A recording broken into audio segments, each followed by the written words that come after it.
কোনো সাংবাদিকের চাকরি খাচ্ছিও না, কারো আমরা জব দিচ্ছিও না। আমরা চাই সবাই মন খুলে রাখেন। আমরা ভুল ত্রুটির ঊর্ধ্বে না। আমার ভুল ত্রুটি ধরিয়ে দেওয়ার দায়িত্ব আপনার। আপনি আমাকে বলেন যে এই কাজটা আপনি ভুল করছেন, আপনি আমাকে বলেন এই পলিসিটা নিচ্ছেন, এই পলিসিটা ভালো হবে না, এটা খারাপ হবে, ঠিক না?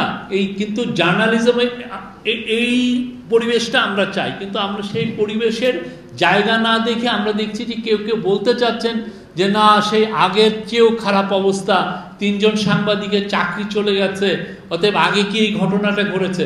ভাই, 3 জন সাংবাদিকের চাকরি তো আমরা খাই নাই। আপনারা সাংবাদিক যারা আন্দোলন করছেন, আপনারা যারা যেই সমস্ত টিভি স্টেশন এই 3 জন সাংবাদিকের চাকরি খেলেন, ওইখানে বাইরে যে আপনারা প্রোটেস্ট করেন না। আমরা কোনো সাংবাদিকের চাকরি খাচ্ছিও না, কারো আমরা জব দিচ্ছিও না। আপনারা যদি লেজিটিমেট মনে করেন যে তার এগেনস্টে প্রোটেস্ট করেন, আপনারা প্রোটেস্ট করেন, কিন্তু যেটা হচ্ছে, এবং আমরা সবাইকে ইনভাইট করি, আপনারা যদি মনে করেন যে না, গভর্নমেন্ট ভিতরে আসলে এই চালগুলো চলতেছে, আপনি ইনভেস্টিগেট করেন আমরা করছি কিনা, দেখেন গভর্নমেন্টের এখানে কোনো রোল আছে কিনা। ইন্টারিম গভর্নমেন্ট কোনো ধরনের ফ্রিডম অফ স্পিচ কার্ভ হয়, ফ্রিডম অফ স্পিচকে বন্ধ করা হয়, তাকে ডিসরাপ্ট করা হয়, তাকে মাজল করা হয়, এমন কোনো কাজ এই ইন্টারিম গভর্নমেন্ট করবে না এবং করছেও না।